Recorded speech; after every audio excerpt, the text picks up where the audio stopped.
Crimea के Sevastopol में बड़ा धमाका हुआ है। सेवेस्तोपोल के हॉलैंड बे में हुआ है धमाका। हॉलैंड बे में तैनात है रूस के लैंडिंग शिप पर यूक्रेन के हमले की आशंका।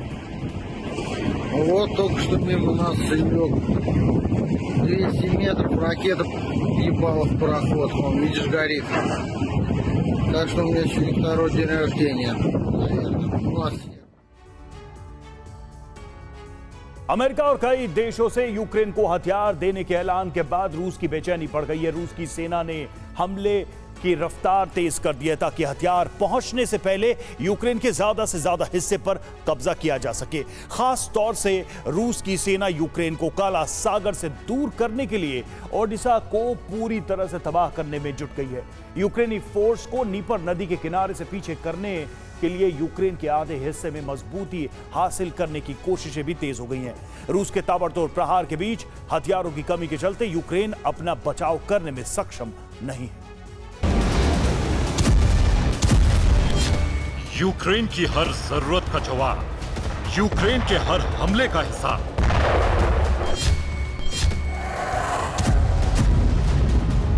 एक धमाके के बदले 10 धमाके, एक हमले का बदला कई शहरों को दहलाकर।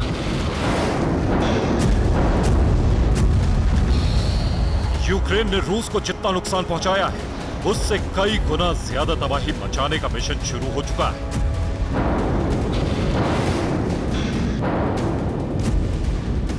यूक्रेन पर ताबड़तोड़ मिसाइलों की बरसात कर दी गई है।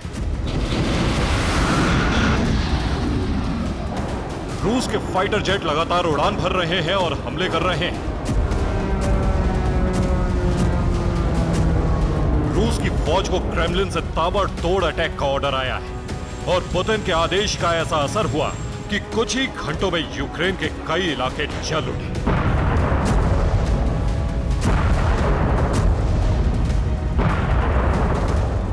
ओडेसा के रिहायशी इलाकों में रूस की कई मिसाइलें गिरी, जिसके बाद जोरदार धमाके हुए और कई घरों में आग लग गई। ओडेसा काला सागर के किनारे है और रूस यहां बंदरगाहों पर मौजूद इंफ्रास्ट्रक्चर को लगातार तबाह कर रहा है। अनाज के एक्सपोर्ट को रोकने के लिए रूस की एक मिसाइल सिंगापुर की मशहूर कंपनी के टर्मिनल पर गिरी। ये कंपनी यूक्रेन से अनाज की सप्लाई करती है। ओडेसा में मिसाइल हमले में 8 लोग जख्मी। मिसाइल हमले में ओडेसा के 2 बच्चे भी जख्मी। ओडेसा के रिहायशी इलाकों में भारी तबाही।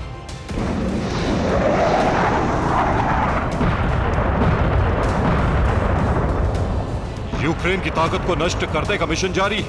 जमीन पर मौजूद यूक्रेन के खाली एयर डिफेंस को नष्ट किया जा रहा है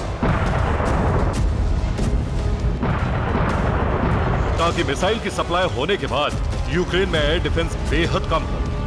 रूस ने जमीन पर मौजूद यूक्रेन के विमान और रडार सिस्टम को भस्म कर दिया।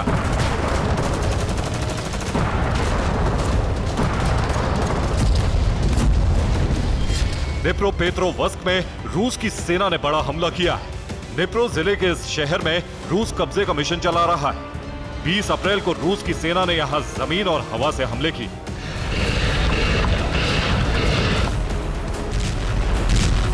रूस के ताबड़तोड़ हमले के बीच यूक्रेन का एयर डिफेंस बेहद कमजोर साबित हो रहा है। रूस के ताबड़तोड़ हमलों को एयर डिफेंस मिसाइलों की कमी की वजह से गिराया नहीं जा रहा। यूक्रेन शनिवार रात सिर्फ 5 हवाई हमलों को नाकाम कर सका। यूक्रेन के एयर डिफेंस से रूस की 2 मिसाइलों को गिराया गया, जबकि सिर्फ 3 ड्रोन नष्ट किए गए।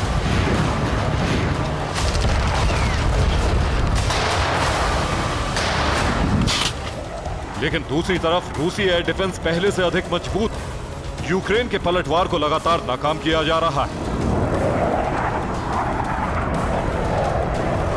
रूस के S-400 एयर डिफेंस की वजह से यूक्रेन ने फिर बड़े पैमाने पर अपने हथियारों को गंवाया है। महंगी मिसाइल, बम और फाइटर जेट भी रूस को दहलाने में नाकाम हो रहे हैं। आपको दिखाते हैं कि एक ही दिन में यूक्रेन के कितने हमलों को नाकाम करने के साथ रूस ने यूक्रेन को बड़ा नुकसान पहुंचाया है।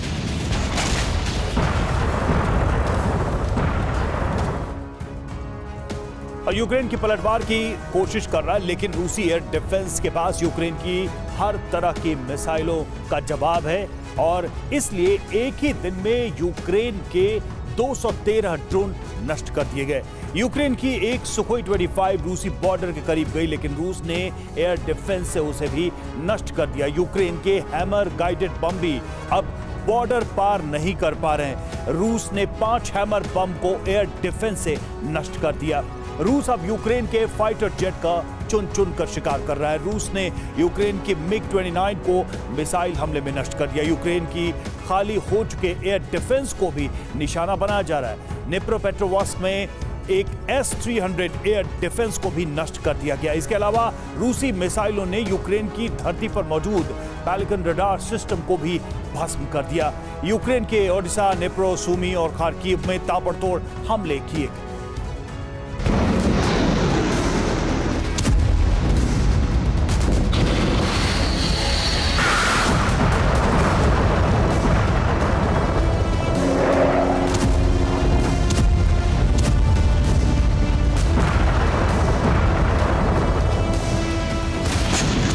यूक्रेन पर एक ही दिन में इतना बारूद बरसा कि बरसों तक यूक्रेन की जमीन के कई हिस्सों से कालिक नहीं हटेगी।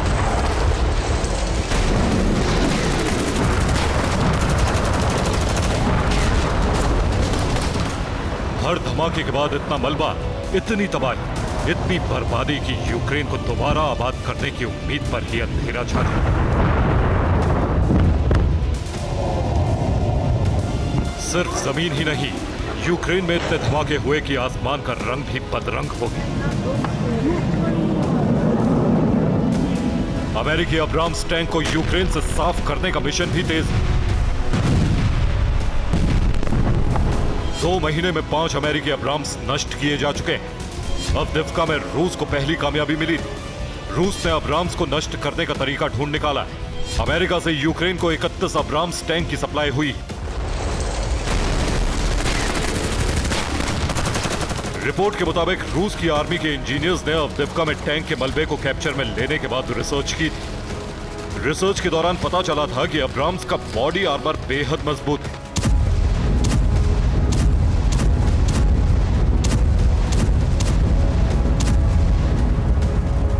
लेकिन रूस को जांच में पता चला कि अब्राम्स के सबसे ऊपरी इलाके पर आर्मर की परत बेहद कमजोर है। यही वजह है कि अब्राम्स पर एंटी टैंक मिसाइलों का असर नहीं होता।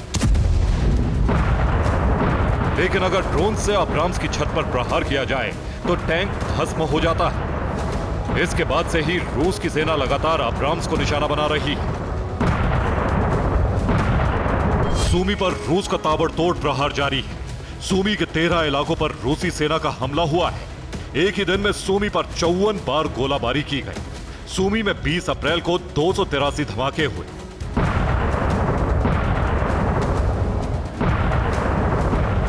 रूस की सेना का दावा है कि रूस की युक्त फोर्स डोनेट्स्क के एक बड़े इलाके से यूक्रेनी फौज को पीछे धकेल चुकी है। डोनेट्स्क में यूक्रेन के 440 सैनिकों की मौत हुई। यूक्रेन के 8 हमलों को रूसी सेना ने नाकाम कर दिया। निकोपोल और दूसरे मोर्चों पर भी 50 सैनिकों की मौत हुई। अमेरिका से हथियारों की सप्लाई में आ रही अड़चन दूर होने के बाद रूस की सेना में जल्दी से जल्दी यूक्रेन को घुटने पर लाने की हड़बड़ाहट। एक तरफ यूक्रेन के सबसे बड़े बंदरगाह ओडेसा को तबाह किया जा रहा है, तो दूसरी तरफ यूक्रेन को एक छोटे से इलाके में समेटने के लिए डीपर नदी के किनारे लगातार हमले हो रहे हैं।